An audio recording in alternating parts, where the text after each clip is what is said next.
क्योंकि Russia Ukraine में तनातनी शुरू हो गई थी। कोई युद्ध रातों रात शुरू नहीं हुआ है। पहले फौज आती है, बॉर्डर पे लगती है, तनाव होता है, न्यूज आता है और इसके बाद युद्ध शुरू होता है। मार्केट युद्ध के पहले 4 महीने 6 महीने रिएक्ट करता है साहब। जब भी युद्ध शुरू होगा आपको ऐसा लगेगा कि अब मार्केट खत्म, बेचो और निकलो।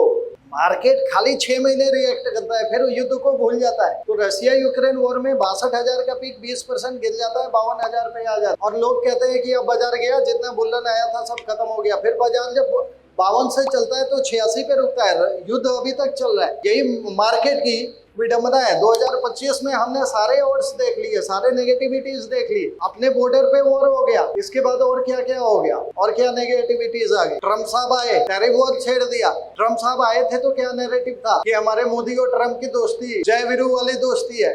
ट्रम्प साहब ने उल्टा ही शॉक कर दिया। उन्होंने इतना टैरिफ लगा दिया जो किसी पे नहीं लगाया था, 50% का टैरिफ। इधर टैरिफ की मार झेल रहे थे, इधर बॉर्डर पे वॉर चालू हो गया।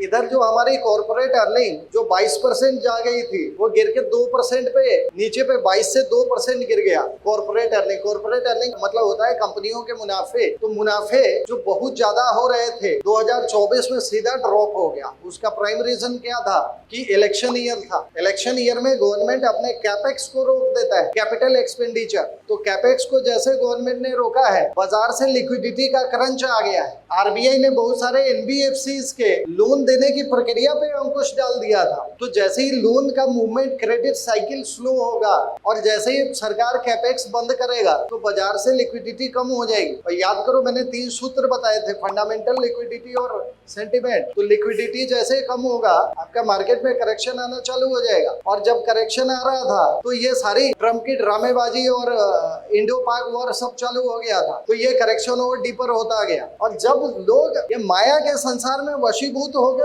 जब सब कुछ बेच देते हैं ना, तो वहीं पे एफआईआई खरीदने आ जाता है। आज के डेट में एफआईआई को बैक होने का मौका ही नहीं मिल रहा क्योंकि वो बेचे जा रहा है, डीआईआई खरीदे जा रहा है। तो अब तभी भारत को रेजिलिएंट कहते हैं।